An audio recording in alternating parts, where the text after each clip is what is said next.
All right, welcome to your reading. We have the gold lights today. Let me start this.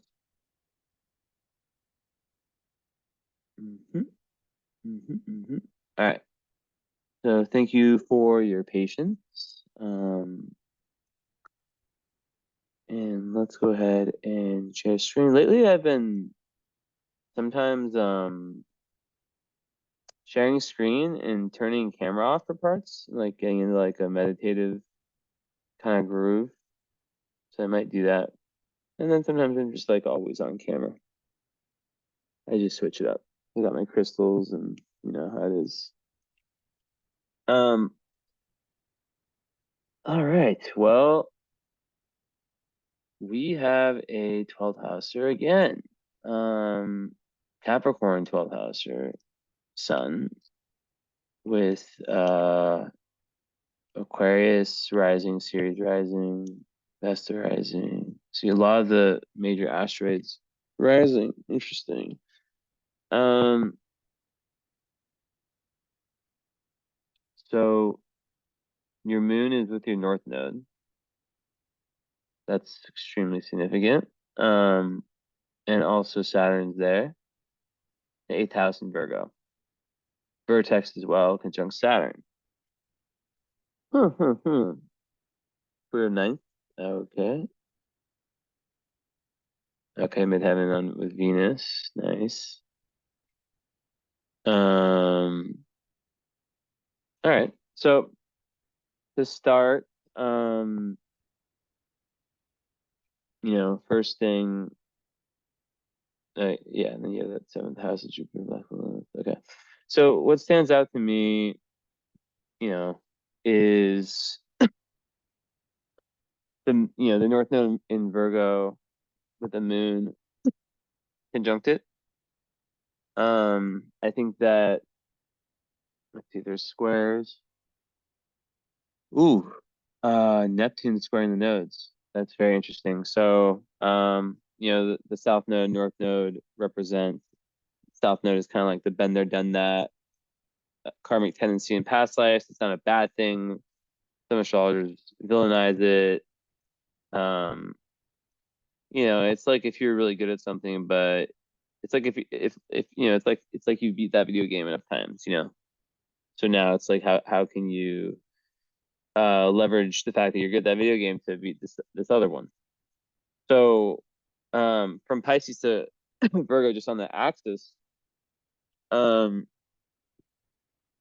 it's very, very spiritual, very service oriented. Um, I think that with this, with that square from Neptune, it's very interesting actually, because it makes me think that you were kind of led astray in past life, um, and lost. You sort of lost sense of meaning, sense of kind of you know, like second house is Taurus, right? So I think that like the vibe I'm getting is like potential, and we'll see if it's reflected in the chart. Yeah, Moon square Neptune. Potential for like escapism. Um, but Neptune being in the 11th,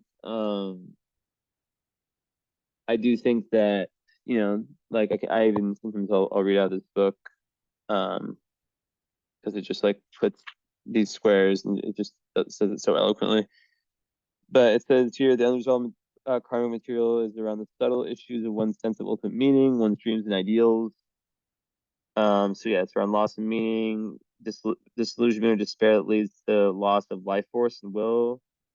There can be even dissociation, like escapism. Um, and sometimes it's about dreams. So like with the Southern Pisces, uh, you know, so this is what I really get, right? You're a dreamer, but with the North Node in Virgo, you're here to try to actually, create form with that dream. It says here, that can relate to, I lost where I was. Basically, like I was gonna say, like dreams that, unfulfilled dreams and aspirations. It's important to distinguish whether or not such dreams need to be physically realized or can exist solely as fantasies fulfilled in the imagination. Um, Struggle to in clarifying the difference between personal fantasy and objective reality. So, yeah, it's like someone who like typically was lost their spiritual way, um, and who might like wander in like kind of like meaningless kind of cycles of despair, blah blah. Sometimes there's addiction issues and so forth. And even like there can be times where there's like some type of like psychic attack or like some kind of you know um something like that. So yeah, in this context, being um being a Capricorn 12th house, very very karmic chart, and is the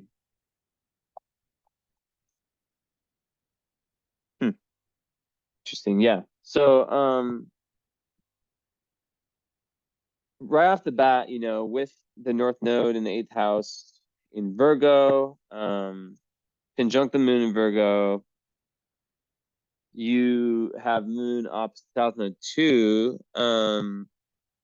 So it's really important for you to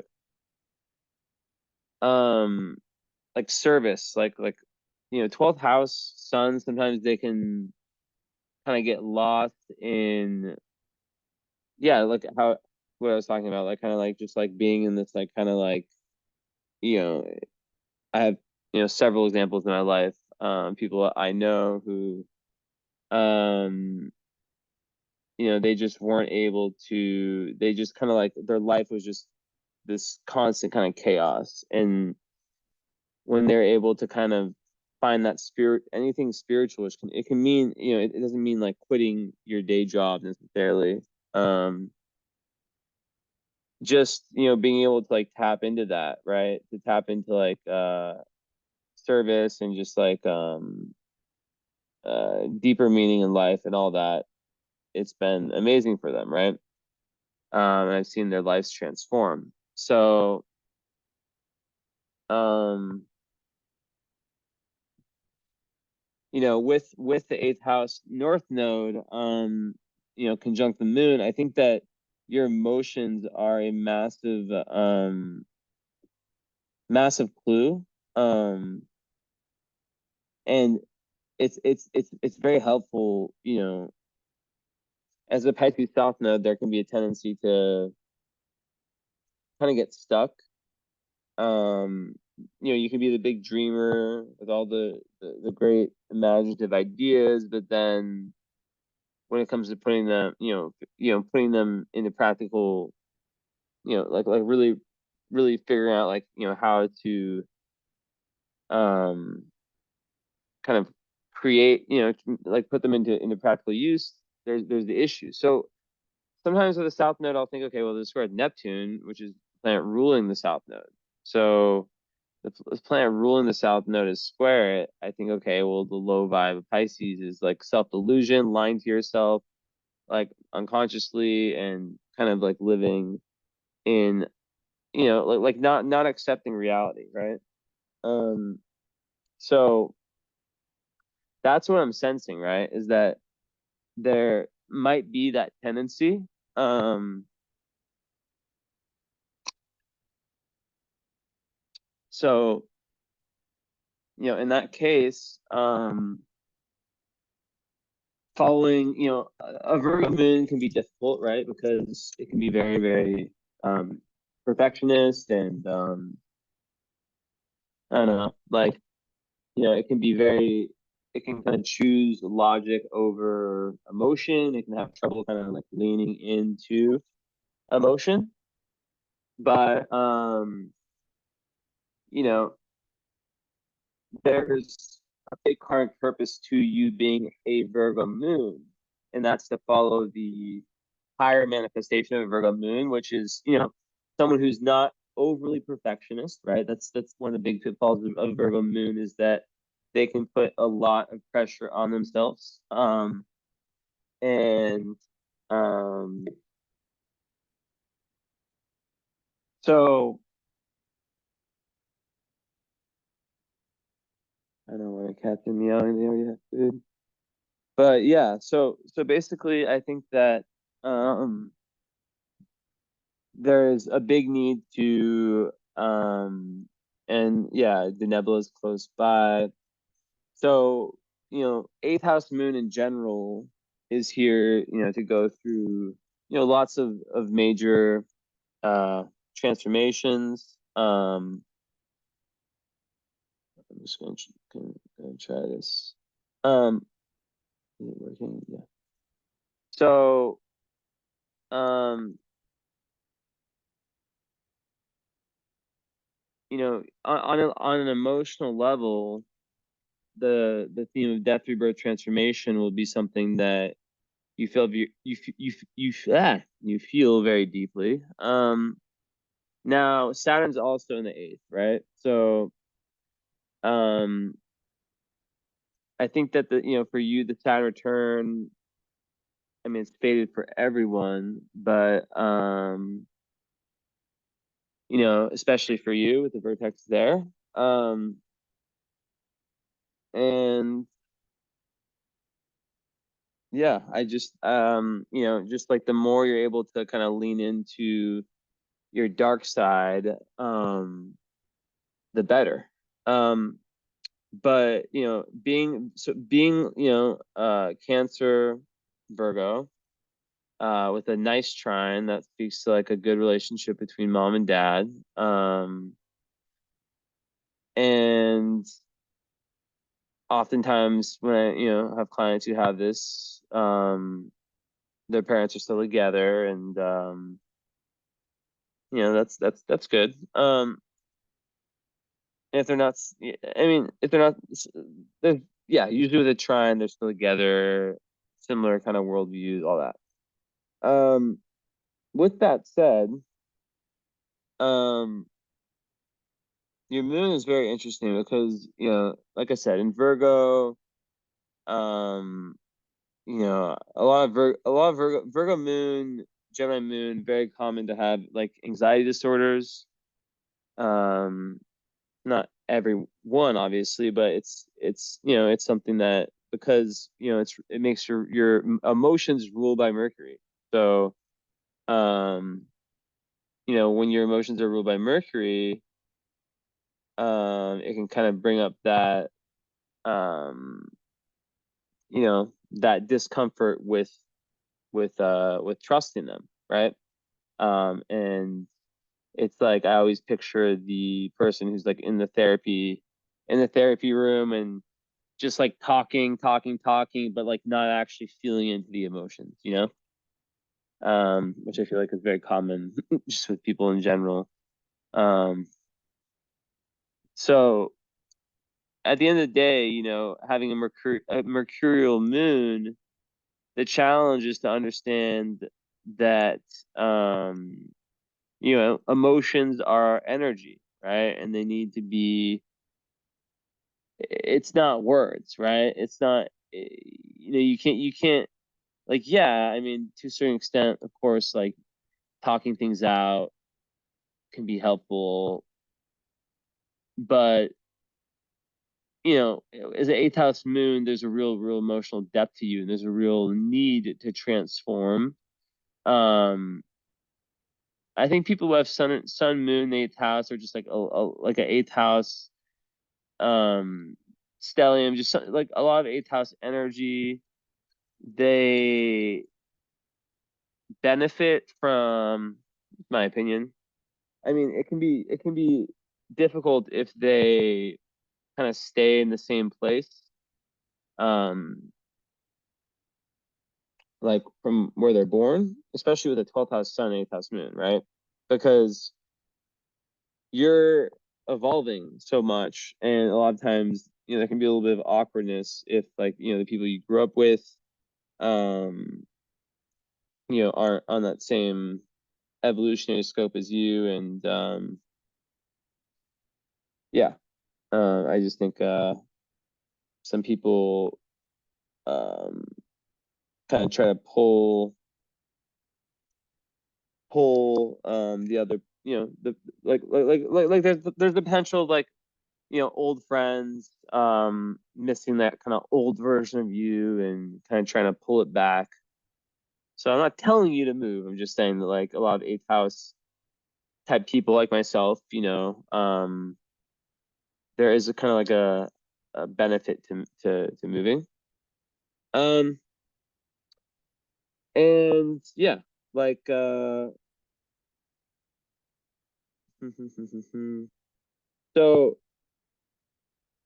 there'll be a massive, this is interesting because you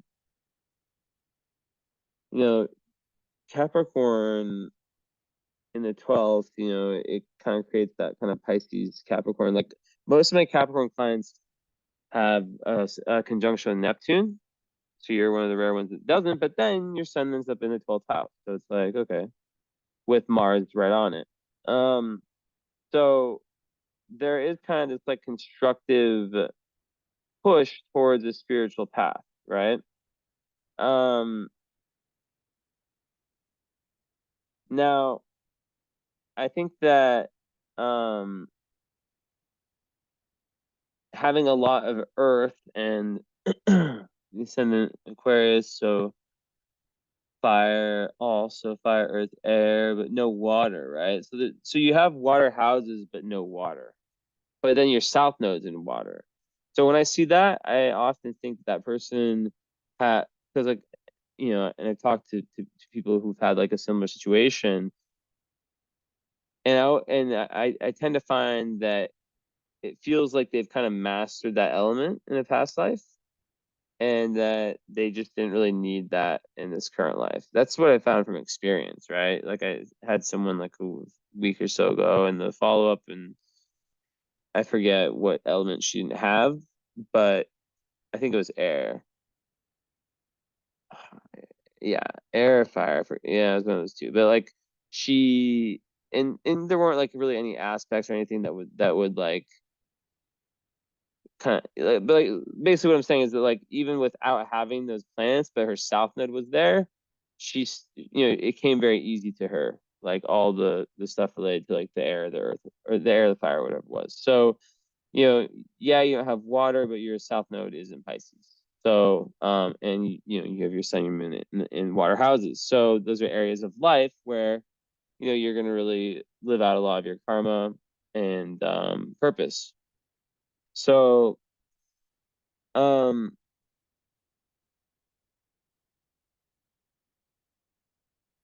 very, very important. And it's interesting. So Mars is really playing, so your Mars is conjunct your sun, exact degree, and then trine your moon, you know. So that's a nice kind of trine between sun and Mars and then moon. Um, and I think, you know, sun conjunct Mars, in the 12th, it's going to give you that real push. Mercury's there too. But this is what can happen, though. This is very, very important. I'll get into the moon square Neptune next. But you have a very Neptunian chart, right? Um, and the 12th house, especially with three personal planets there, it can become the house of repressed energies, right? And we know Capricorn, can have that effect. It can be very hard on itself. And people who are 12 housers, when they're young, the energies are kind of like weak, right? They're not strong. And a lot of times, like, so really, like, the nurturing, which I'll get into in a sec, is super important. Um, if you were raised in a situation where your mom or dad or both, just the overall nurturing was very like, perfectionist, your values based on how good you do, or like, what career you have or whatever, like that would be very, very very, very bad for you. Now with that said, there is a lot of kind of go-getterness in your chart, and there's a lot of staying power. Um, and I think like the Aquarius rising with, Uranus being the ruler from the 10th is speaking to and it squares your ascendant, which is very interesting. So ruling planet squares the ascendant. Um, just being very, very just different in your appearance and in the way, in kind of like the way you go about life. But the square with Uranus, it could, I'll go back to face mode for a little bit.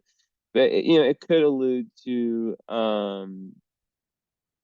that being a little bit over the top for some people. Not that you should give a shit, but um,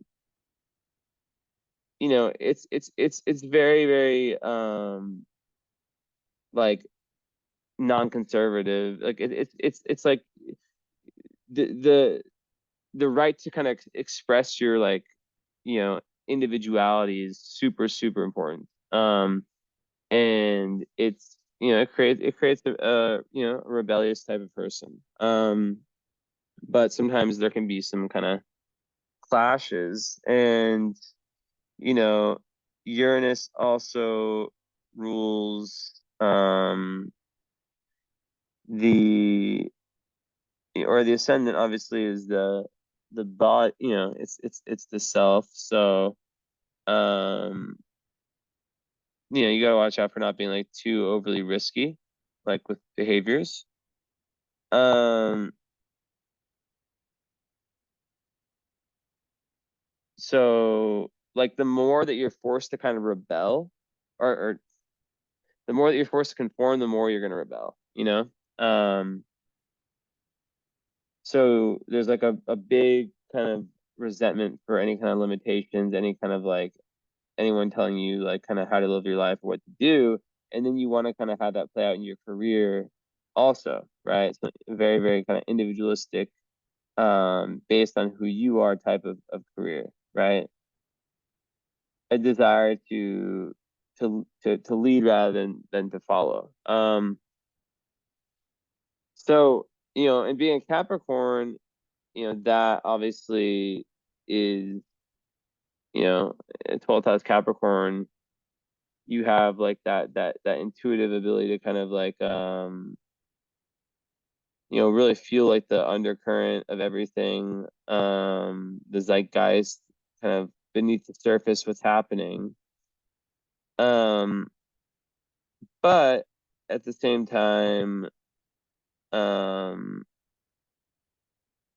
you know, and I'll get into the repressed energy stuff, but like Capricorn is an energy that is very traditional. So that would, for me, create kind of like a split. And then the Virgo moon, there is that potential to, um, yeah, to kind of, it's also, more traditional.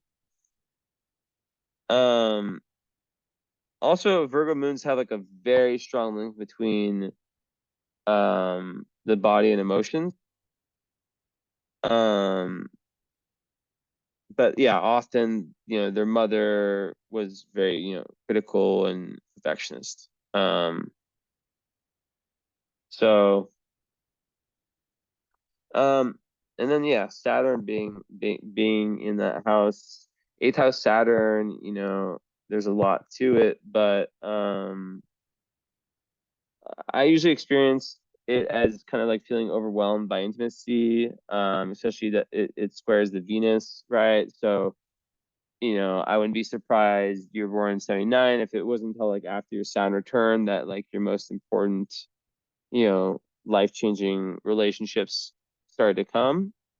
And a lot of that has to do with self-love and learning to accept yourself and to love yourself, to truly love yourself. So with that said, I was talking before about, the 12th house being the house of repressed energies.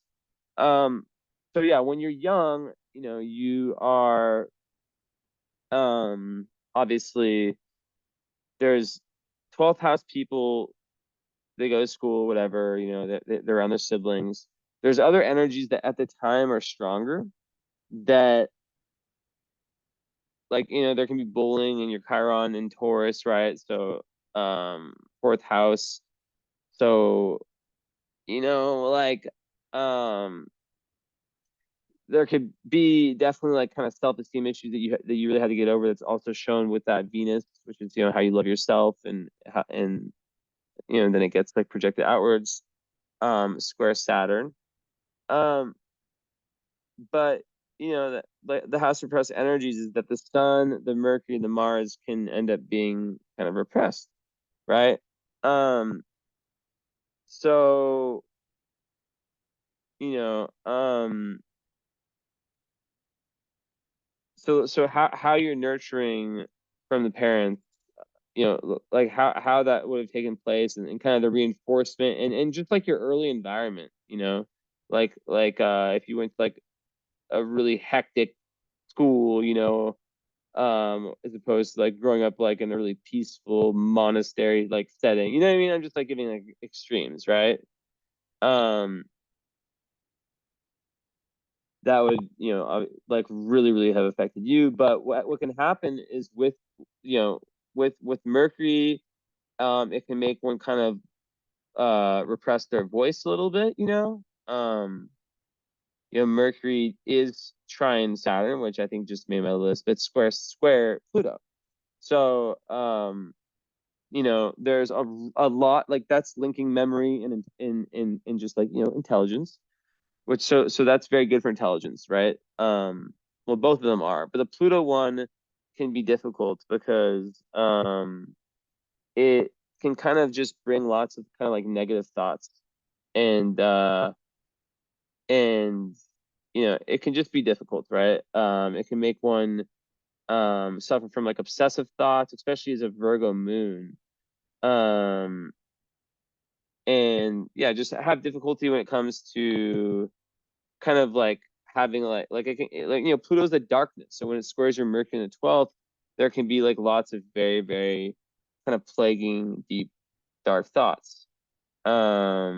And also it can kind of create like a difficulty with listening to other people. um so yeah. um Now, you don't have many hard aspects, so I've kind of already like spoken to most of them. But with the Sun and Mars in the 12th, there is, especially with Mars, there's a real a potential for your, because like Capricorn is very much about accomplishment. So there is that potential for you um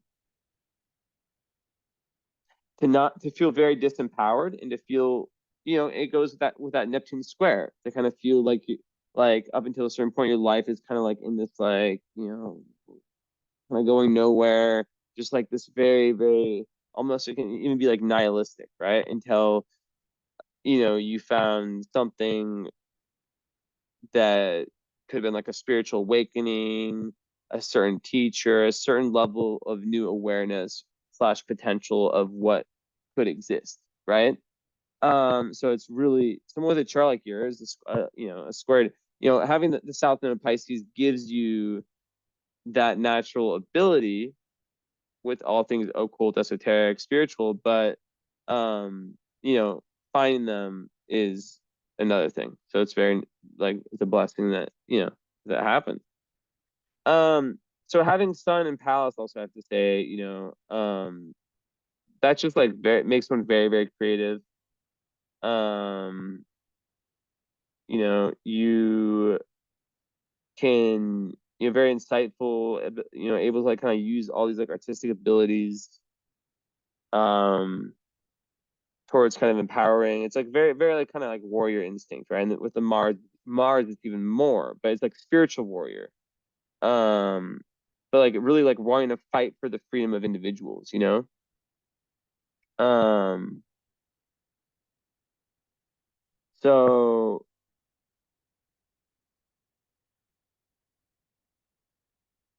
yeah, it's really good for like encouraging others,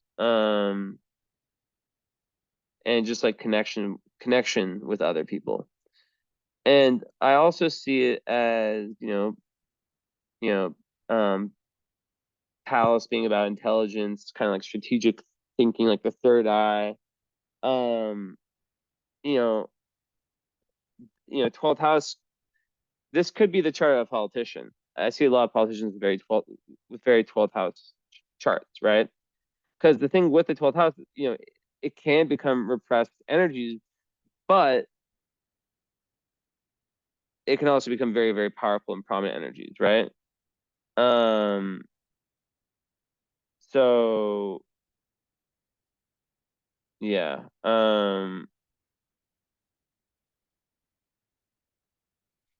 It I think makes you just like a very, very good strategist, especially like in Capricorn, right? Someone who can really do things for the long haul. But the key is that there is that big potential for not seeing yourself clearly, right? The Neptune square moon and square nodes means that this is a karmic issue that is reflected in the mother. So this is extremely important. Um, but I guess to finalize what I was saying there is that your identity, your true core sense of kind of who you are. One quick second also. Um, hold on,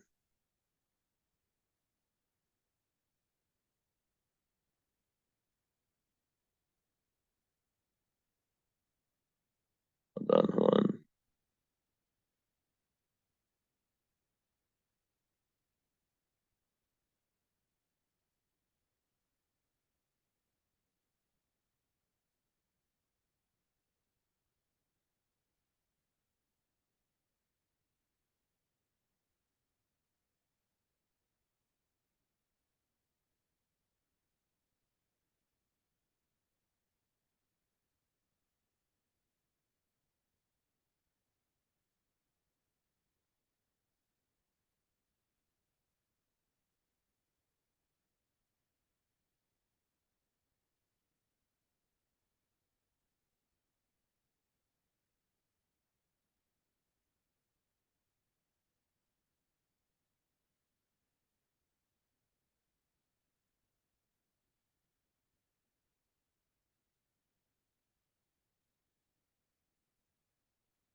Okay, so now I have Haley here, um, my moon girl readings, and is actually I just texted her that I think I need to be like alone to do the readings or to do the reading.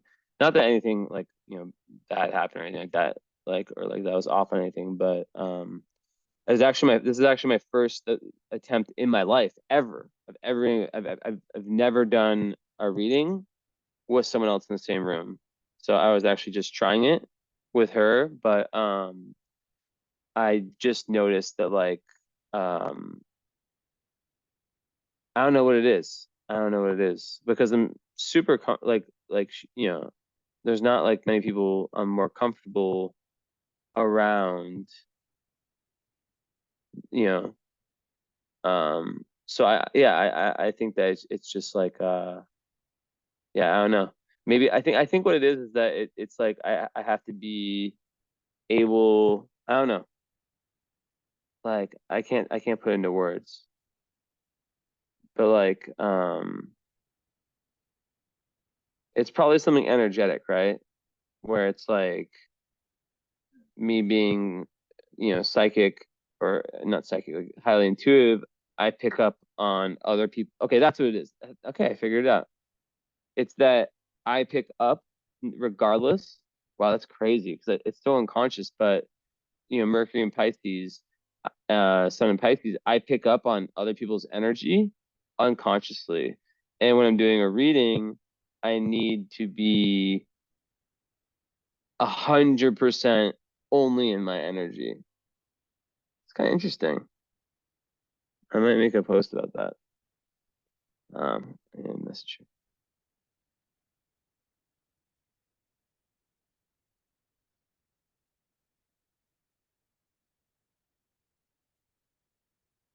One sec.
Okay, cool. Anyways, um, so as I was saying, oh, I need to tell her.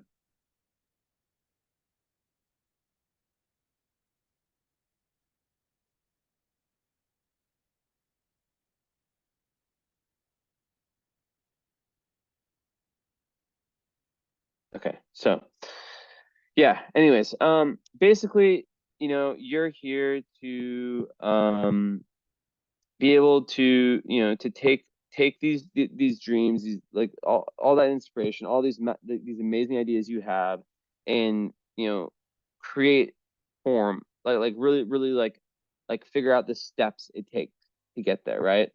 um and a lot of it is very much around service. So a lot of your life is very humanitarian, with your ascendant, especially with Ceres on the ascendant too. um in Aquarius, Uranus ruling the chart, and then the 12th house.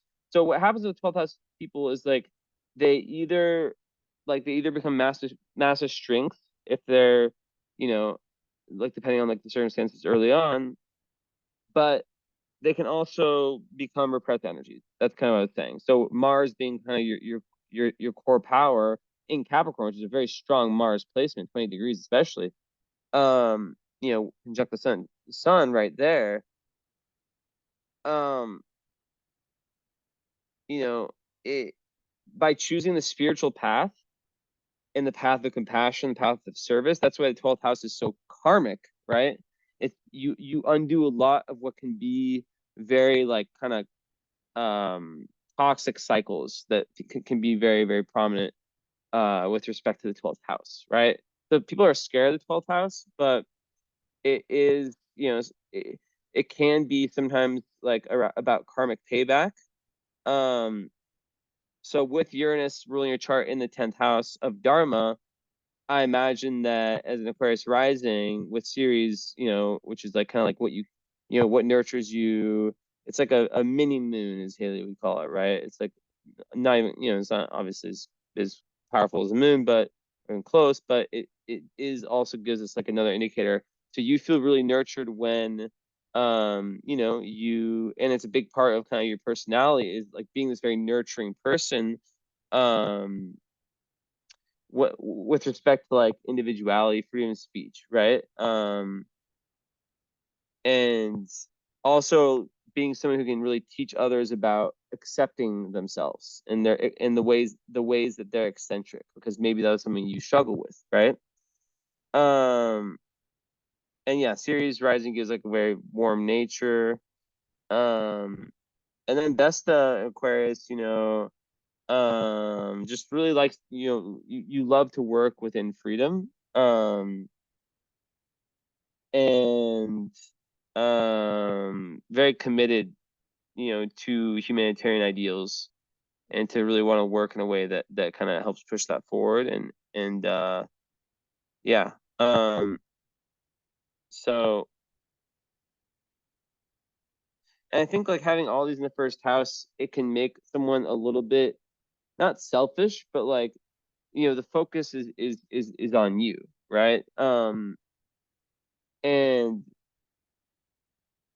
it can make long-term relationships a little bit difficult. But you're really, able to focus on running charges on, your big picture goals, and you have your midheaven 11th house with Venus there and Neptune there. So that further points to this like major importance, um, to finding the right groups, the right friend groups, the right organizations, the right causes, goals that you truly align with. And by the way, like I have no idea. I had you say this CC for the past week or so. I've deleted from my mind. I mean, I've never seen a photo of you on purpose. I do this with every single reading. I have no idea. You could be like I all I see is the birth date and birth info. I know I messaged you, but I literally don't even look at the profile photo. Like this is how I do it. I have zero idea of your energy, and that is to be completely objective in the reading. Because if I looked at a photo of you, I could say a bunch of things, easily. Um, I like to challenge myself. So anyways, um, yeah, like lots of perseverance and ability to achieve your goals. Um, and Aquarius risings fixed, having fixed air rising, once you put your mind to something, you can really, really stick to it. And it has to be something that you align with on that kind of humanitarian, spiritual, like, just on that, yeah, humanitarian level, right? So massive stuff. Um, now, um, sorry for saying sorry. Mars. I said it again. We'll go into that after. But I've been kind of tempting you with this moon. So the moon here. Okay, first of all, the mother is so important for you. Mother, usually it's the mother, but I just got done doing a family reading where, the mom was like all the dads that kind of dipped out, and the mom was clearly the son in the chart, right? So I don't subscribe to people who say that the son is always the dad, the moon is always the mom. No, I literally have proof from yesterday. I've had proof from so many clients that I talked to, right? You know what? I need to tweet that.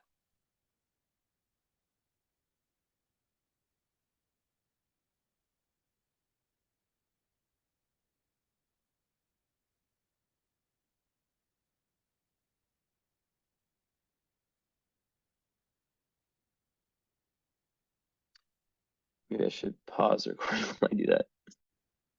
Okay. Well, that was ridiculous. I don't know what is up with my Twitter. I literally just made that tweet and it literally just like disappeared. Like, what the heck? What the freaking heck? They all the same tweet. Why?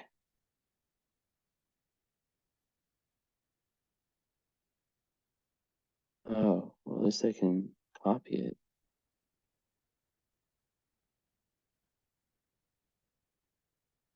Copy. Tweet.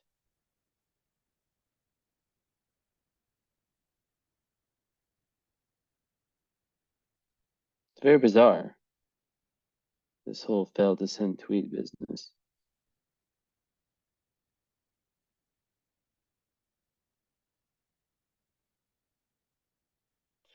Perhaps if I try a new one.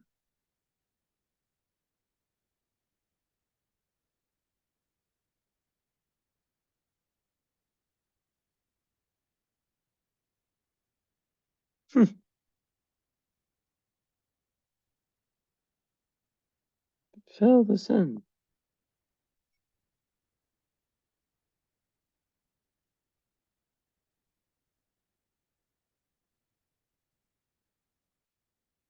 How bizarre. This is the last time I'm gonna try it, and then I'm gonna give up. It was too long.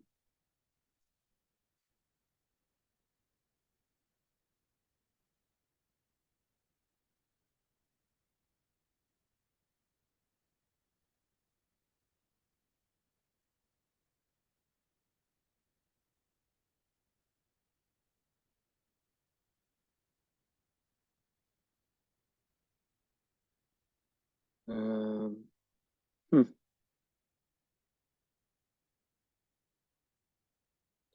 And how do you add a second?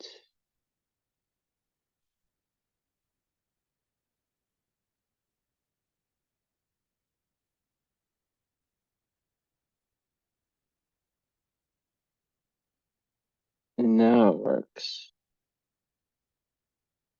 No, it does not.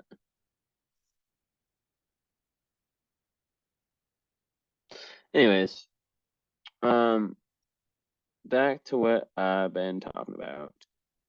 We'll give up on this tweet for now. So basically, this is where things get really wild, right? And I talked about this in length. And so your moon is square Neptune. That is one of the most difficult aspects in all of astrology. And basically, you have a huge karmic link with your mother. And in essence, um, the square means that there is a high chance that you have taken on a lot of her negative emotions. Like if she came in this life with shame, guilt, and that's shown with the fourth house Chiron too, right? Fourth house can be linked to the mother, Chiron to pain, and how the mother could have given self-esteem issues or just the early home environments, right? Um, so I just wanted to say that. And that when I've told people this in the past, there's been like a lot of times it's very cathartic moment, right? Where it's just like, wow, like when I tell the person like, your job is to separate from to not claim your mom's quote unquote emotional baggage as your own, right? And people can so I always tell people who have this aspect to really, really, really look at your life, look at how you feel, and and try to pinpoint, like, is there something? Because, like, I always say this. Um,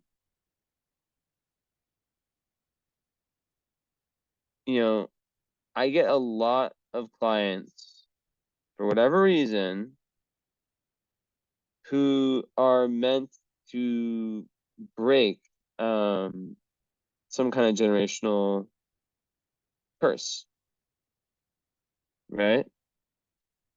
It's just something that I get. And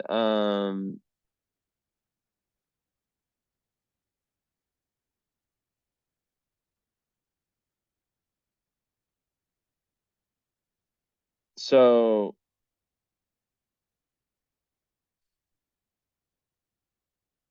this could be something related to perfectionism that's been passed on and on and on and on.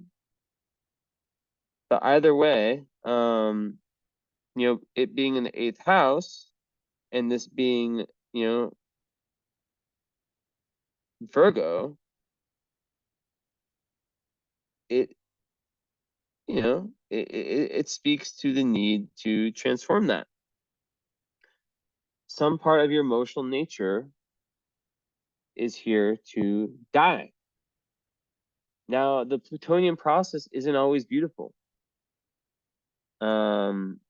but it's necessary. And a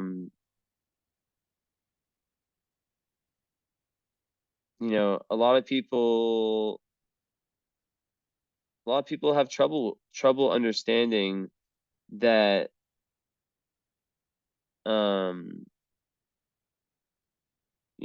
life life is not meant, a lot of spirituality kind of gives the wrong kind of gives the wrong idea of what real growth is all about, right? um you know Real growth is all about energies that just feel like shit, honestly. And you know it's not comfortable, right? It's not comfortable at all. And I think that it's so easy for us to talk about, death, rebirth, transformation, right?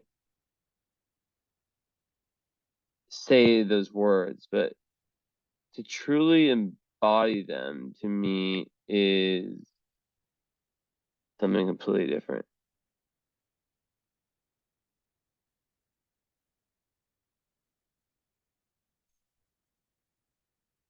Wow. I just had 222 for the second time of the night. Crazy. Um, so I want you to think about that, because I always say death, rebirth, transformation, but really, really, like, if you actually really feel into that, like, that's intense. Um, it can take years. It can be, I always refer to the Plutonian process as that bubbling process, right? And this is, like, in respect to kind of like separating oneself from the um kind of karmic path, right? From from the tendencies that have led them down this dark road. So yeah.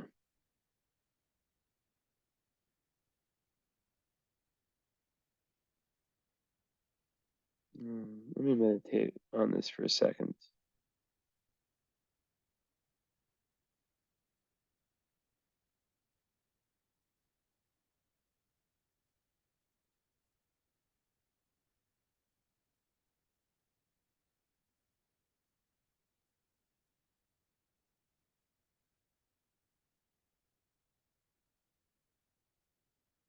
Hmm.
Yeah, so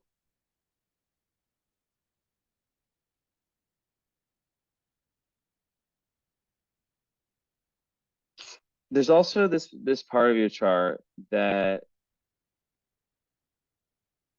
is very, I call it Superman slash Superwoman syndrome.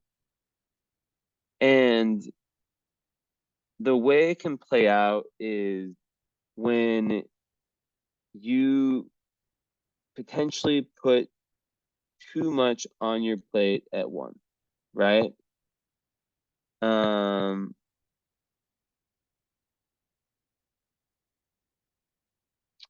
so basically,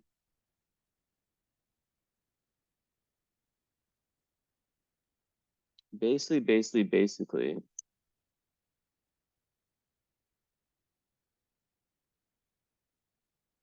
and then but then also,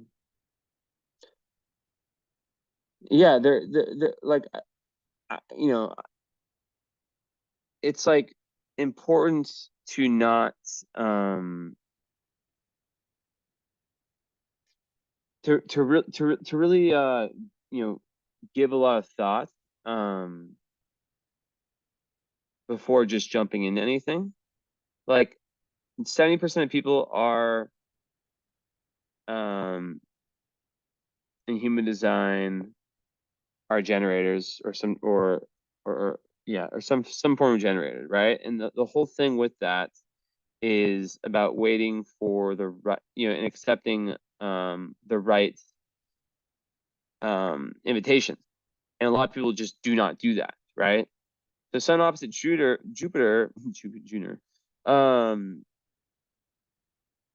it can make one overly expansive, right? Um, there can be also, you know, with this already having like an escapist potential, um, you know, there can be like kind of excesses in pleasure seeking and um like I said, 12th house of press energies, it can literally be someone who just with the sun being their identity and you know at some point in life just completely lost who they were and had like a complete identity crisis, you know, which is, you know, why you find in the karma, it could be said that that is, you know, what you know, ends up bringing that person to spirituality. But then we have Saturn in the 8th house, right? Which, you know, eh, like, you know, and we'll talk about relationships in a sec. But with respect to astrology and kind of like getting like the eighth house kind of north node, it would probably make it so your north node journey wouldn't really take off fully until after Saturn return, right? Because there can be different fears associated with the eighth house, Saturn, different delays, but the fears are usually more around like intimacy, right? In the eighth house north node, another part of the karmic journey is around experiencing, you know, this deeper level of intimacy, right? Um, so yeah.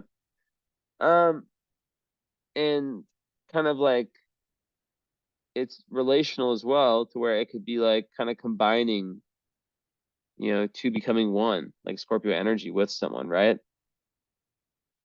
So that's very interesting.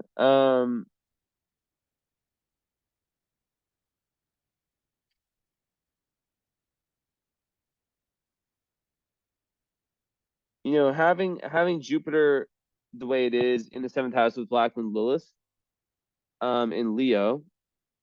So now let's kind of talk about relationships, and we'll kind of go back around.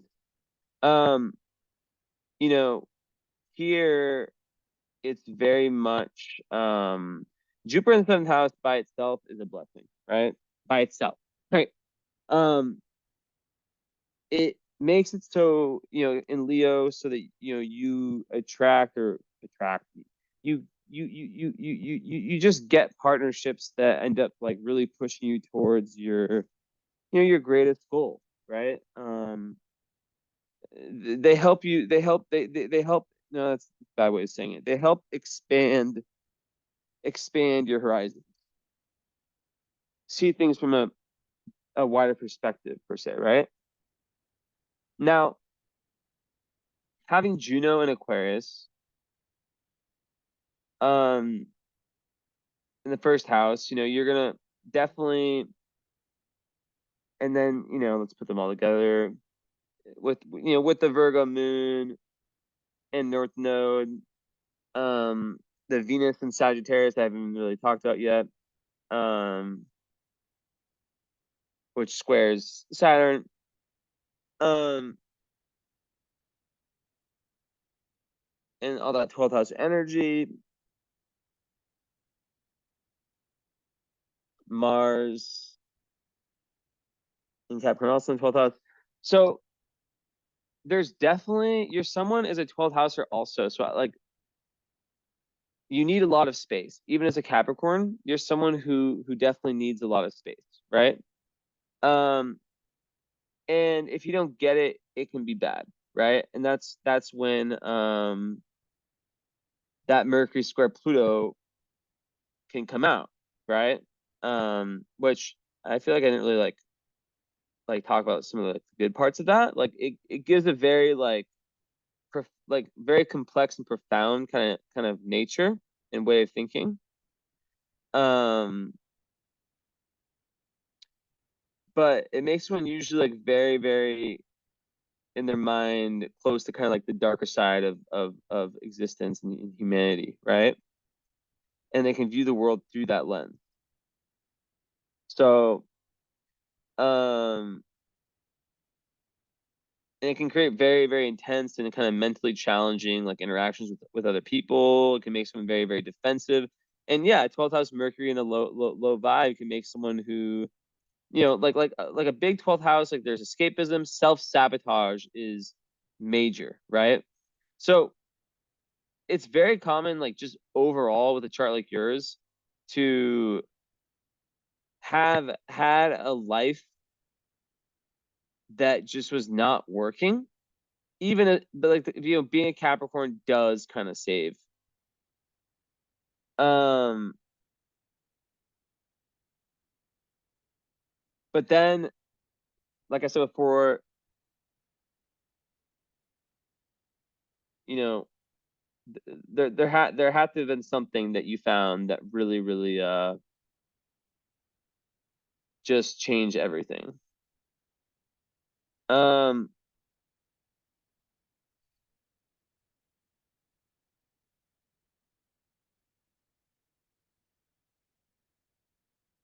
So I think that with love, Jupiter kind of will make it so you have these expansive relationships, but then Black Moon Lilith there, I'll go back to camera, um, can make it so a lot of your darkness is, felt in relationships, right? Um, and it can make it so, with the Venus square Saturn, so that there's like a feeling like never really feeling satisfied with relationships, right? Like having like these super high standards, like no one ever kind of like measures up. Um, so it's about like learning to be okay with imperfections in people, right? Um, and a lot of it relates to, yeah, but like the thing is the parental relationship is nice at the trine. So anything like traumatic or mini traumatic or whatever from the past or the karmic past can play out in relationships, right? Um, and in Leo, um, there can be sometimes like uh like there has to be like with giving and taking. Being a Virgo moon usually is very giving, right? But like Black Moon Lilith and Leo, I always think of like the low side of Leo, and it's just a potential. It's not something it's like you at your lowest vibe, right? So it can play out in a way where there can be kind of like overly needy, you could say. And um yeah, just like just like a very, very high expectations, like I was saying before. And it's linked, a lot of times to a fear of change, right? And like having like a lot of ego play out in relationships, potentially, right? Um, so it's really important to understand that like change is growth. Um, Sometimes people like with Black Lilith and sometimes with Leo, like they always need to be like the leader in relationships, have things like their way. And Virgo Moon, like I said, very perfectionist, so that can be projected to the partner. Um, so yeah, in that context, I think in Jupiter, being there obviously makes it a lot easier. But sometimes people with this, like they feel like they're unaware of like how much they're actually getting back, and they feel like they're always giving, right?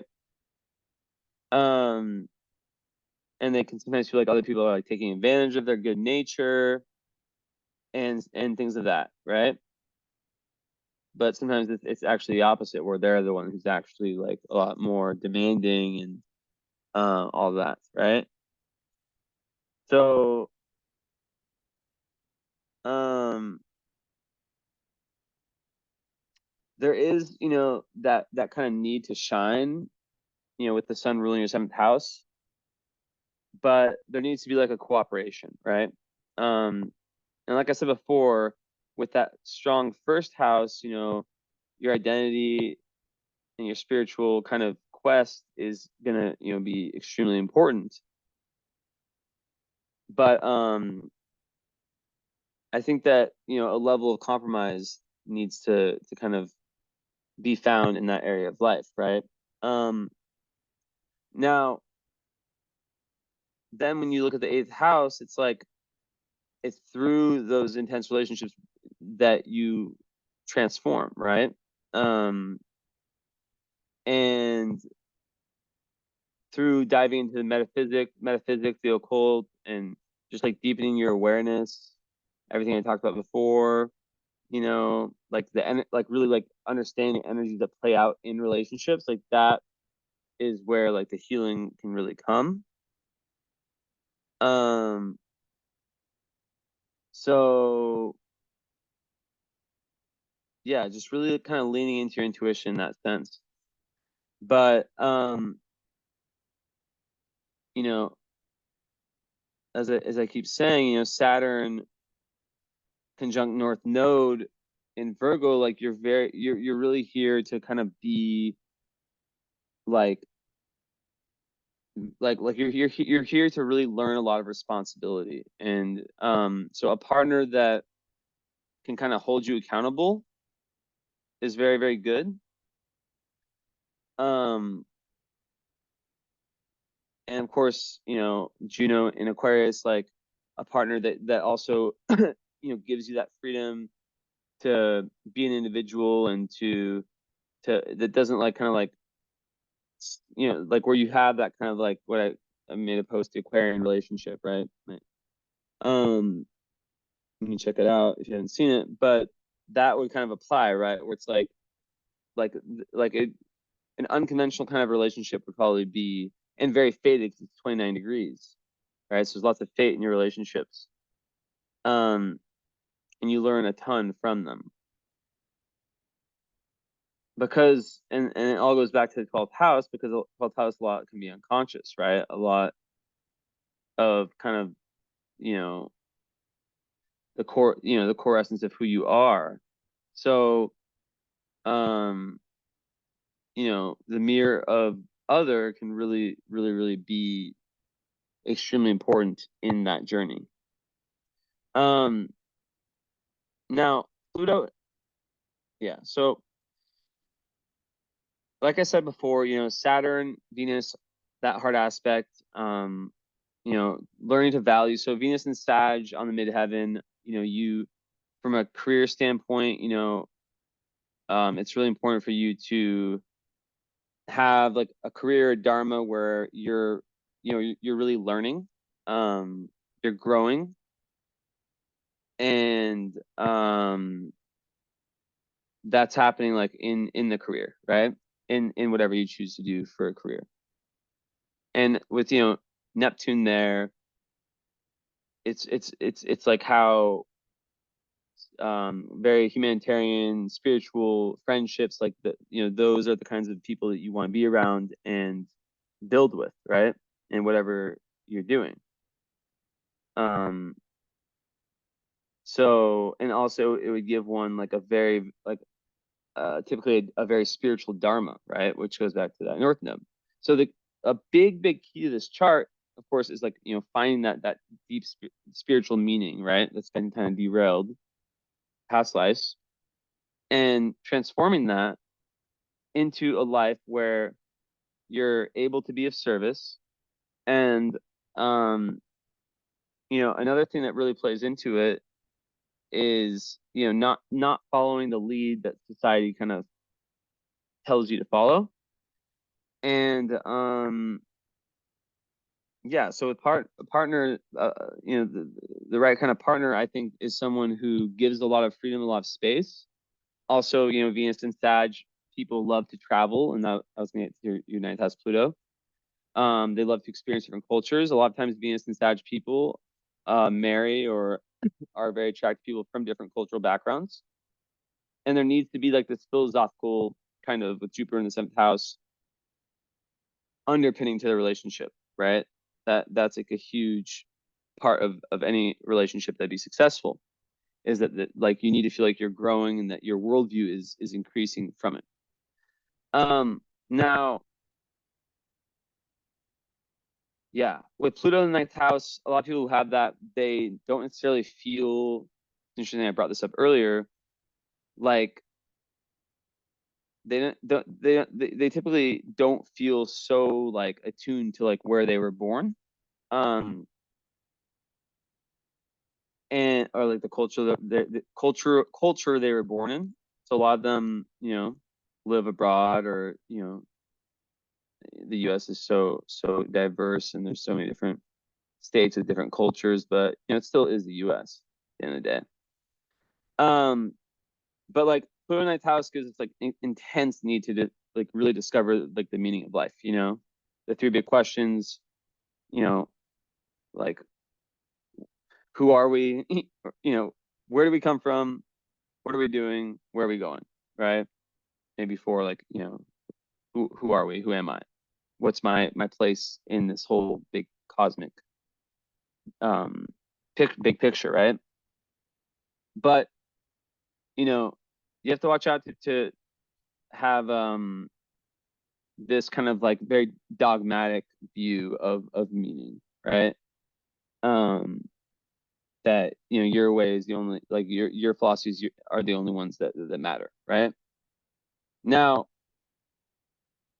um, with that said,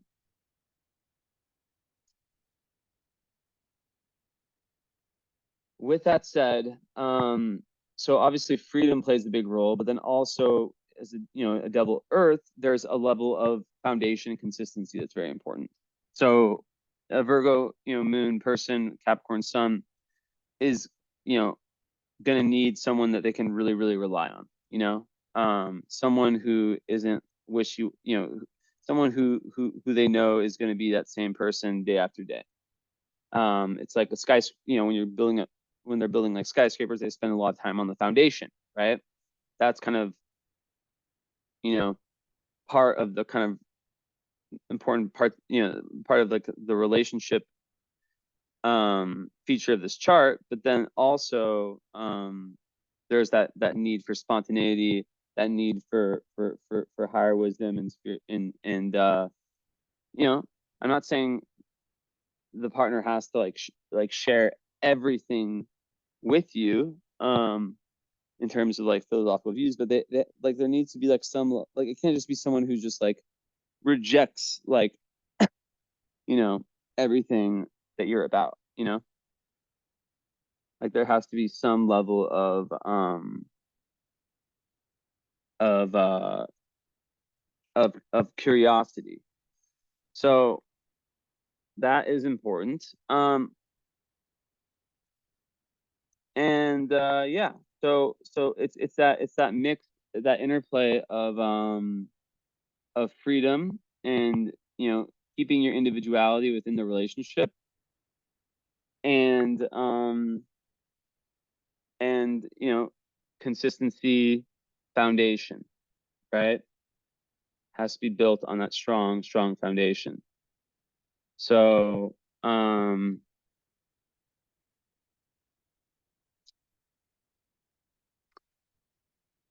yeah. Um so like I don't think like I think a partner that like restricts your like the yeah the restricts that kind of spiritual growth um and that philosophical growth would not be good. Traveling is one of the best things for you, whether it's traveling physically or traveling metaphorically, right? Um, trying on different philosophies and just being curious, right? Being curious, having that kind of, wait, what happened? My camera off? Okay. On. Weird. Yeah, that innate curiosity is very, very important. But yeah, overall, you know,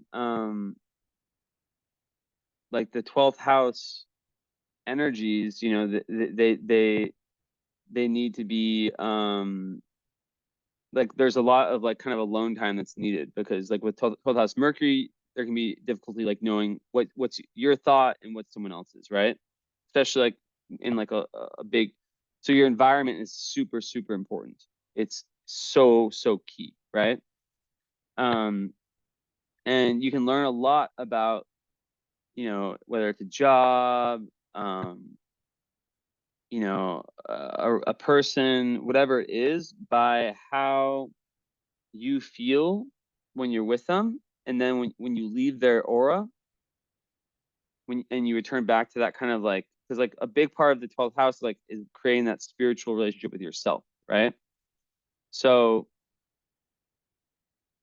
it's almost like you know where you're at here, you spend time in a certain environment or around a certain person or group of people, and then you go to your alone time, and you return to kind of equilibrium, and then you can learn a lot, right? But there's that tendency to really soak up a lot of the energy around you. So that, is super, super important.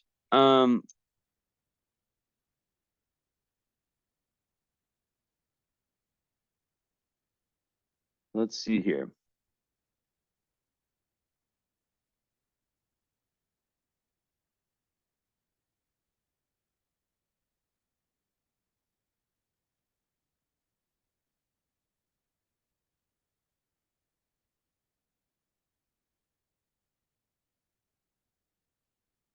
Okay. Yeah. So, looking at the stare into this. So, wow, you have White Moon Selena on your midheaven.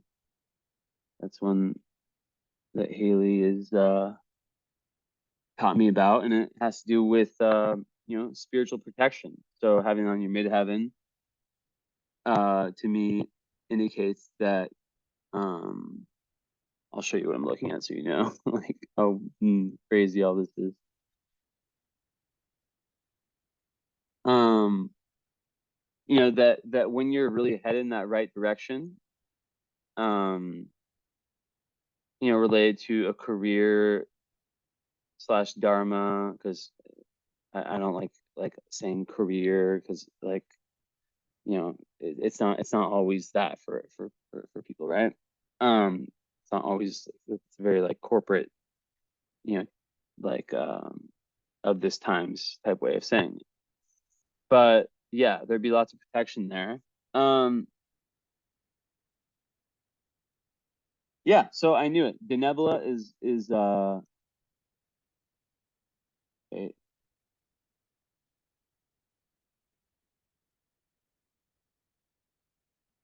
so angel and the nebula. So that makes one like a real seeker. Um and then you have Urania on your descendants,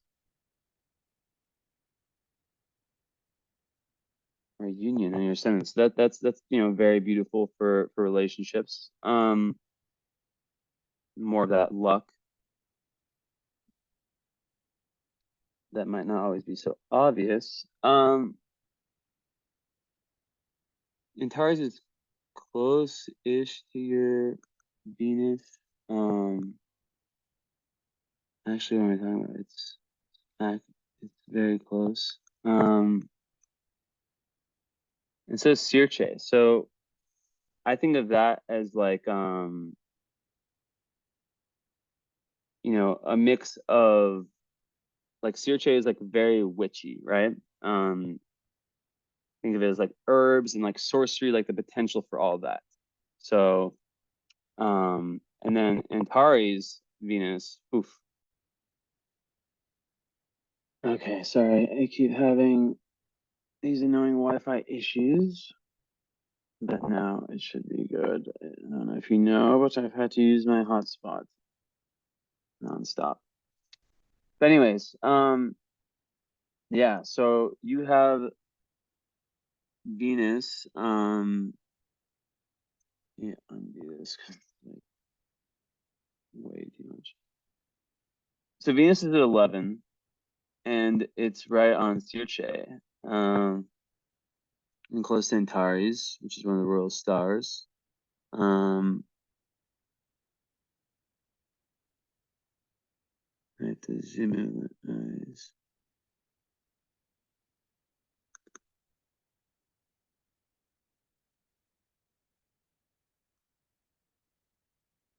Well, Circe, yeah. So it's closer to Neptune, but still, I mean, that's just like one of those aspects. I see it a lot in my clients, and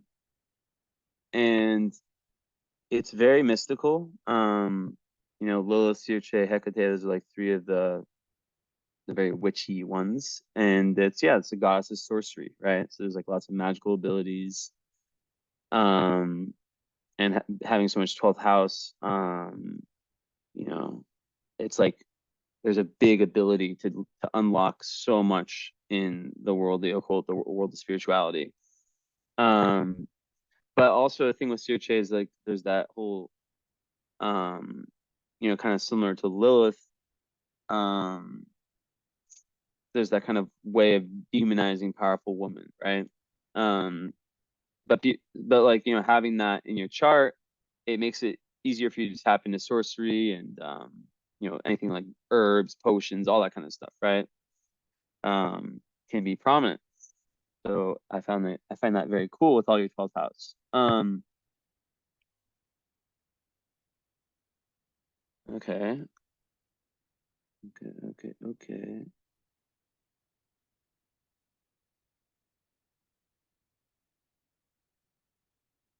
So what's this one?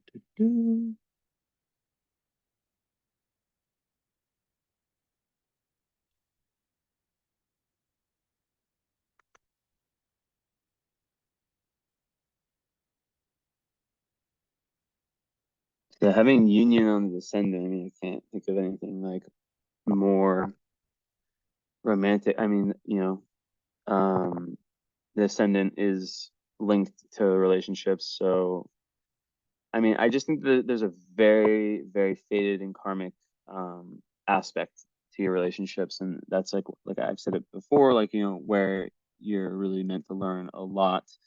And, even Zosma being, with that kind of Saturn vertex conjunction, um, that's another star that's really linked to wanting to go beneath the surface, right? So, and there's many of those in Virgo, right? And Denebula is also one of them, which, we look closer, Angel is conjunct the moon to the closest, right? So that speaks for itself. A lot of the asteroids, like their names kind of speak for themselves. But I think with Saturn and Vertex, there's that just I don't keep screaming. It's very, very linked to boundaries, and just like the importance of that Saturn return, and just of that eighth house Saturn, which eighth house Saturn, like I said, it's like it can create that fear of vulnerability, of trusting, but then Venus square Saturn, once that and Venus is on, it's nice close to midheaven, so it's strong Venus. Once that real self acceptance and self love is really learned, it can create very long lasting relationships, right? That's Saturn and Venus in synastry is relationships that just last. They have that karmic glue to them, right? So with Saturn in Vertex, it definitely brings a lot of seriousness, a lot of innate responsibility, and being a Virgo moon, that would be there. But it's like Virgo moon sometimes has to lean in that Pisces South node, and because like there's always, I always say, like there's always something that can, like, each day that can kind of annoy you, that can kind of like throw you off, that can kind of um be a reason to kind of lose sight of the kind of connection of all, right? So with Virgo moons, it's really important to lean into Pisces, which is that kind of ability to just let go, trust spirit, have that deeper relationship with spirit, and your whole chart is kind of pointing to that, right? Um, so with this, it's usually someone who accepts responsibilities like very willingly. Someone who can really be counted on. Um, and a lot of times they have lots of like karmic responsibilities placed on them at a very early age, right? But it creates leaders, people who can like really take charge in times of crises, um, and authority figures. People, will come to you seeking advice, right? So yeah, it definitely pushes one to like kind of work on how on leadership skills, how they kind of like put themselves kind of show themselves, I guess, and with that square from Uranus to your ascendant, sometimes it can be a little bit too like rebellious, so it's kind of like learning the diplomacy there. um so yeah, um I think that there's like a very deep and serious um approach to all that's hidden. Also, Saturn in the eighth house gives a very long life. Saturn, it quite literally extends life. um a lot of times people who have Saturn in the eighth house, they experience like a death of someone close to them in their first Saturn return around 29 and a half, 30. And they're here to kind of learn a lot about death, right? And sometimes they have like a fear of death. um but diving more into spirituality kind of changes their relationship to it. um so yeah, um lots of karmic lessons around trust and vulnerability for sure. So yeah. So part of fortune conjunct Pluto is very interesting because you know it can kind of make someone a little bit inhibited from like um truly expressing their authentic self early in life. But once again, it is like, you know creates a very responsible person. And through hard work, right? um they become someone who's very respected um for the consistency and their just ability to kind of show up. And that's one of the great things about being, have about a Virgo moon. Yes, there can be anxiety. Yes, there can be overthinking, but there's a level of consistency. And Virgo moons really care about like people noticing like the small things they do, right? And they notice everything. They see everything, right? So it's like a lot of times the Virgo moon people, especially with the 12th house sun, it's like you are your own worst enemy. So it's like it takes that perspective of seeing yourself, and that's why the relationship thing is so big, mirrored, right? Or even better, like that's why the 12th house is so linked to like service. When there's a career path that's very much linked to that, you're able to kind of step back and see yourself in that kind of Piscean um way, right? That like really understand kind of who you are as a part of all of existence. So yeah, having, Capricorn, Virgo, I've known people who have that as their sun and moon, and I don't know if I've ever met one that didn't struggle with perfectionism, but also you have yours in water houses, right?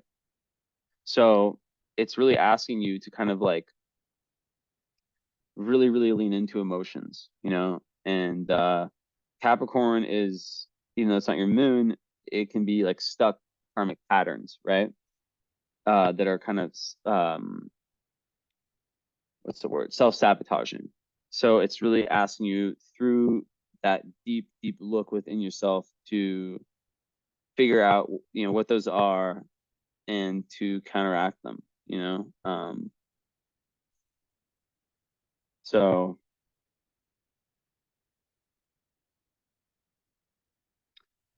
yeah, basically like, you can be your own worst enemy in essence. Um, so I want to pull something up.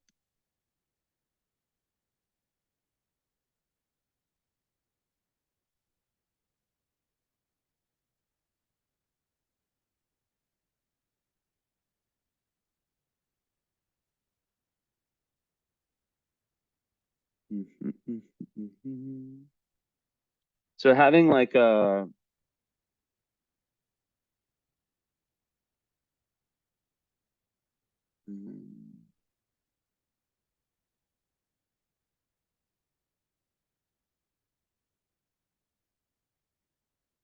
I think what happens when Antares is with Venus is that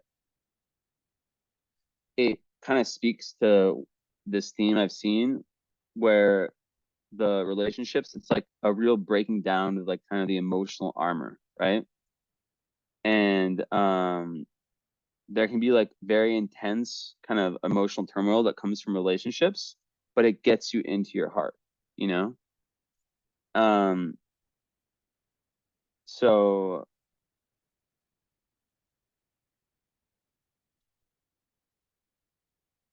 yeah, I mean, it just like with all the other aspects, um, what's this thing down there?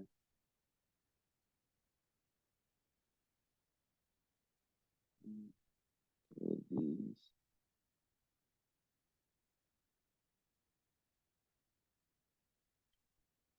Oh yeah, and then also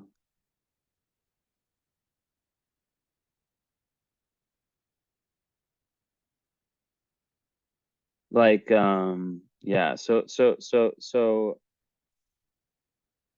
like everything kind of comes back to that Neptune square moon and Neptune square nose, right? Where it's like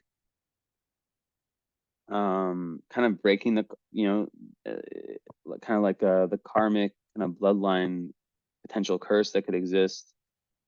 Um, you know, releasing yourself from un from guilt and shame that isn't yours, and finding deeper meaning. But also with the moon square Neptune, people who have that, regardless of the moon sign, they sometimes can like there can be that impulse to, especially as a 12th houser, to really want to just kind of escape and just like be kind of like a recluse and just hide from the world because they feel all of like the just difficulty and heartbreak and just like all the evil in the world, like all of the suffering, they feel it so deeply that you're definitely like a healer.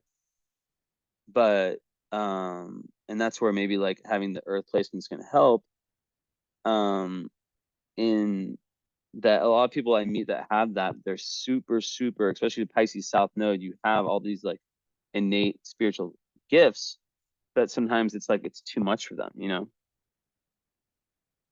Um, so another thing about the 12th house that I need to like say, it's all kind of coming to me now, is that there can be so the sun there, a lot of times like the father was kind of like it's weird how many of my clients with 12th house sons have had like alcoholic fathers or fathers who passed early or just who weren't like prominent in their life. But I just made a tweet that was, as you know, like that it's the son isn't always the father, right? I just did a family reading last night where the son was the mother in every single case with 5 kids because she's the one who's most involved. But yeah, like I mean, this is like a classic like karmic chart of someone who um you know is here to through service to understand, to regain faith in I guess I don't want to say God, but just like in like existence, in, like they're here to really raise their awareness and their career slash what they do, you know from like a public point of view is so important, right? Because you can't be stuck in like a job that doesn't feed your kind of individualism and like kind of that Uranian part of you, but also that doesn't feed your need for that growth, right? Of course, a Virgo moon can be so good at anything. Like you could be a great accountant, and like because they're so observant. But you know, like with that Pluto ninth house and all these other indicators I keep seeing, midheaven 11th conjunct Venus, like, which by the way, also Venus conjunct midheaven is really good for having like a pleasant, um, uh, career slash dharma where beauty plays a big role in it. But yeah, there's like a big need for a Sag midheaven also of freedom.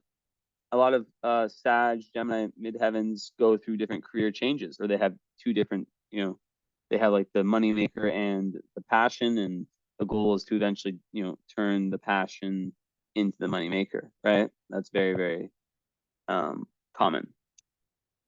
So yeah, as I said, everything makes complete sense to me. You're here to, to refine your spiritual way, um, and then live your life based off of those principles and values. And you're in your flow state when, part of fortune ninth house, in Libra, when you have kind of harmoniousness in your life, with relationships, but just, within yourself, right? When there's that inner, that peace. And ninth house, when you are, on, when you're learning, when you're growing, when you're expanding, um all questioning everything always, right? So yeah, I mean, this chart, I think you got the follow up, because like with 12th house charts, like I hope you got the follow up, please. You did, okay. Oh, and okay, there's more to this. For some reason, it didn't show me that before. That's really weird. Okay, I need to read this.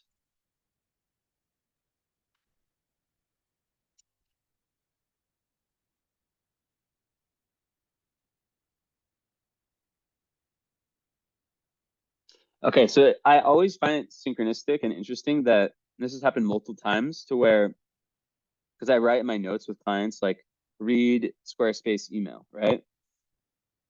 But it's happened a number of times where I read it at the end of the reading. So that's very interesting.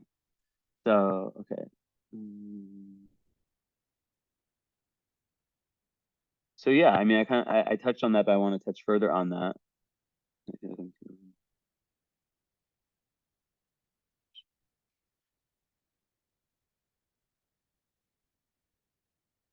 Okay, so you said you had another astrology reading which mentioned I'm entering a period of finding my life mate. I really don't want to mess this window of opportunity up. So I just want to comment on that real quick. Yeah, there are transits. Yeah, there are times where, love, um, like I don't want you to have that kind of thought, because see, this is like Virgo moon. Sometimes there's like self-limiting beliefs, right? Like, yeah, there can be transits, there can be energetic times where it's better, right? Like where for example, let's say like Jupiter and Venus are trining each other, something like that, right? Um, so yeah. I don't think you should have that approach of like, this is the time, because that just adds pressure. I believe that love comes at the most, like when you've completely, almost like, I don't want to say given up, but when you've just completely just like let go and you focused on yourself, right? um but as to like, the ideal relationship, and feeling like, too open slash empathetic with the wrong people. Look, like as a 12th houser, as I said, you need alone time, right? And with that Uranus energy, you need to, you're really here also to be an individual and to figure out what that means for you, right? So sometimes relationships can have that tendency to suck us in, and then, as I said in my post the other day, we become too much like the composite chart, which is the combined chart, right? So I talked about things like having energetic breaks, right? Where both partners are like, okay, like, like sleeping in different bedrooms, for example, right? Because 12th house people are very, their dream lives, their imaginations are very, very vivid. So I think a level of spaciousness with that Juno and Libra is very, very important. To where you feel like you can just be your just silly kind of childish self, you know, and let go, right? With the Virgo moon, I kind of already mentioned like how there needs to be kind of a letting go of what that perfect partner looks like. But I did mention, of course, like how like the philosoph like, Venus in Sag, of course, like, someone, it doesn't have to be someone from a different culture, but someone who definitely like there's that very philosophical, lots of discussions. Um, perhaps you guys meet in some kind of like group or some kind of community. I don't even know. Like that's based on spirituality. Um, but yeah, like I said, with the black moon, with the black moon Lilith, and then even Jupiter in seventh, really wanting to expand, right? In through relationships. And they have to be fun. There has to, but like so there's like that link between like individuality, right? Alone time, right? So it's a lot, right? So space, individuality, that's kind of like one and the same, right? We can group those in the same. Um, but then, Venus and Sag, they want to invent an adventure buddy, someone who is fun. Um, and I think having a lot of Earth, sometimes things, it could be nice to have someone who um can give you all that, but also really, really provide that stability to where 1000% that you can trust that person, right? Because yeah, like Virgo Pisces axis is very, very empathetic, very much about seeing the potential of someone. So um I definitely think that the Venus square Saturn, which obviously would have gotten easier with time, um is massive. But then Venus is also conjunct Neptune, which gives that rose-colored glasses, which is kind of what maybe what you're referring to. So taking things very slowly is very important. Um, having like a someone you can kind of go to, um, and kind of like explain like you met this individual potential partner, um, and just understand that like people who have Venus and Neptune conjunct, like they're super artistic, super imaginative, but sometimes in love it can be bad because they have that kind of like, that rosy period. And you know, then when that dies down, so you only really know um, if you're compatible with someone when you've really lived with them, when you've had that first fight, right? I can give you an example from my life. Not my current girlfriend, but we broke up and I was with a girl in between, and everything was just so amazing. And I had like kind of a similar thing. I'm a Pisces, right? And I literally was like, this is a girl I'm gonna marry, like everything was so beautiful, so perfect. And all it took was a little bit of time of us kind of being together and being too close, spending too much time, right?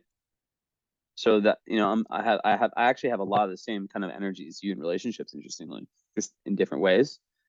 Um, that I saw, um, which for you, like a value for you is freedom and space, right? Um, but with the Venus and Sag. For me, it's an Aquarius, is very similar. And this girl, she was just like, we were on a hike one day, and she gave me like 4 in a row, just like psychoanalysis, like just like breakdowns of like why I'm like horrible, or just like bad things about me. And it's just like, my current girlfriend, who I got back with shortly after, like she's very fiery, very to the point, Scorpio, Aries. But like I realized for me, I prefer those occasional blow up and that pure honesty over this kind of like passive aggressive judgmentalness, right? So we each have different things, but for you, with that 12th house, I think someone very empathetic, and someone who at the very least is curious about the things that you find interesting. And yeah, someone who's also, down to have, to travel and to have some spontaneous fun, and to like, the big no for you is someone who is just kind of stuck in their kind of way of thinking about life, because that's just going to really stunt a lot for you. Um, Let me see this.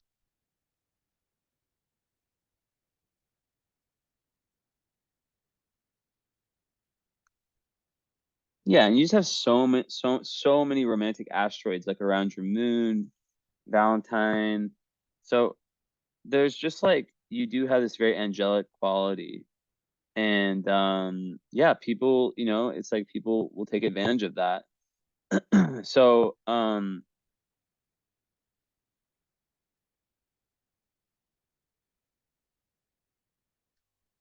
yeah, it's just really important to and yeah, your part of husbandry is right on Uranus. So yeah, just like someone who's very unique, very, very different.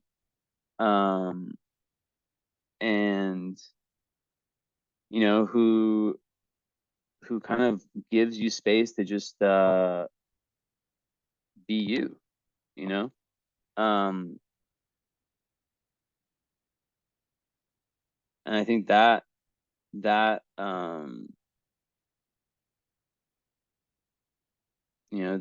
will be very important. Now, one other thing before I end, let me find it here.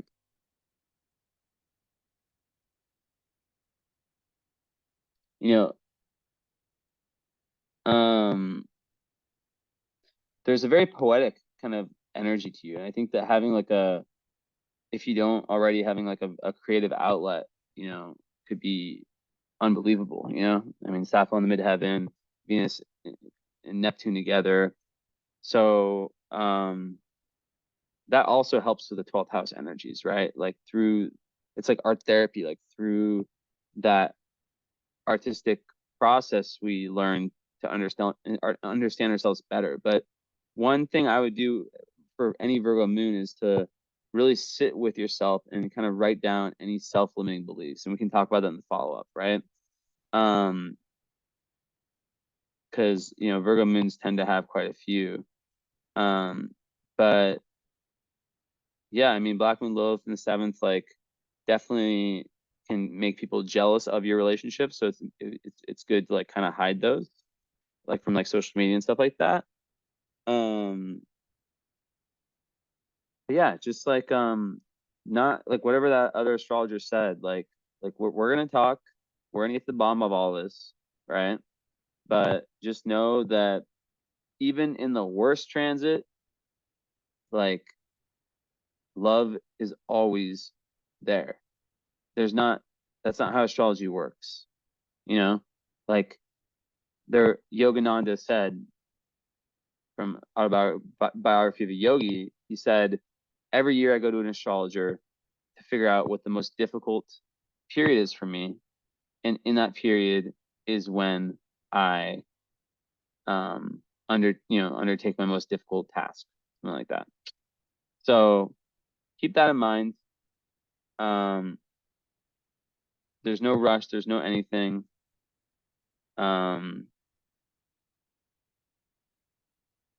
It's just really about kind of, undoing that, the difficulty that comes from, that Venus square Saturn in Virgo moon, right? So yeah, learning to really love and value who you are as an amazing person, right? And people take this the wrong way when I say, like, you just have to accept.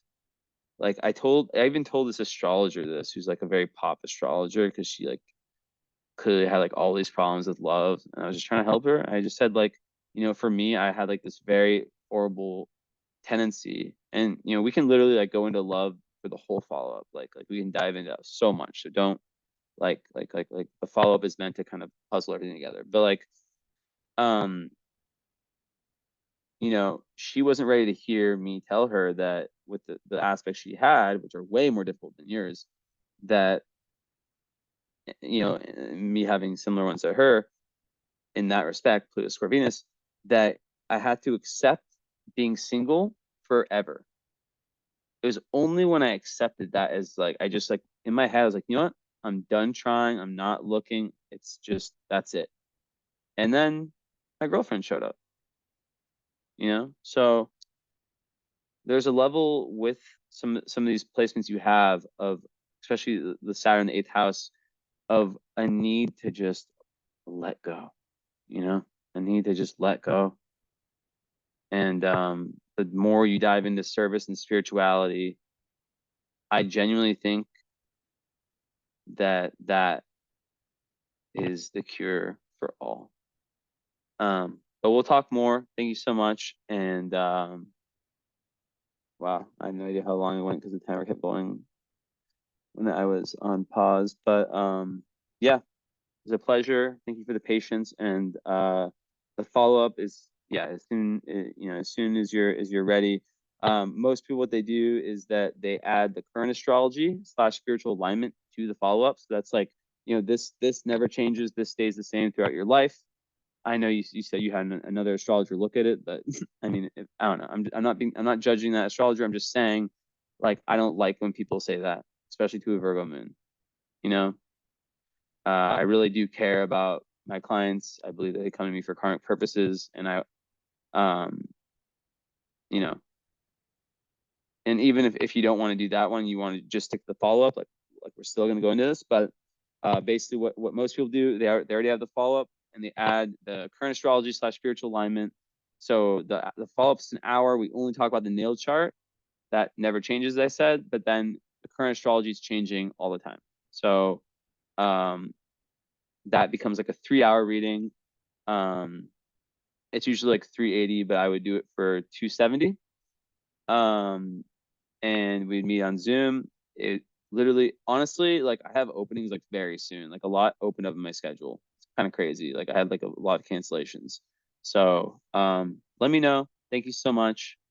And yeah, I look forward to speaking in person. All right. Ciao.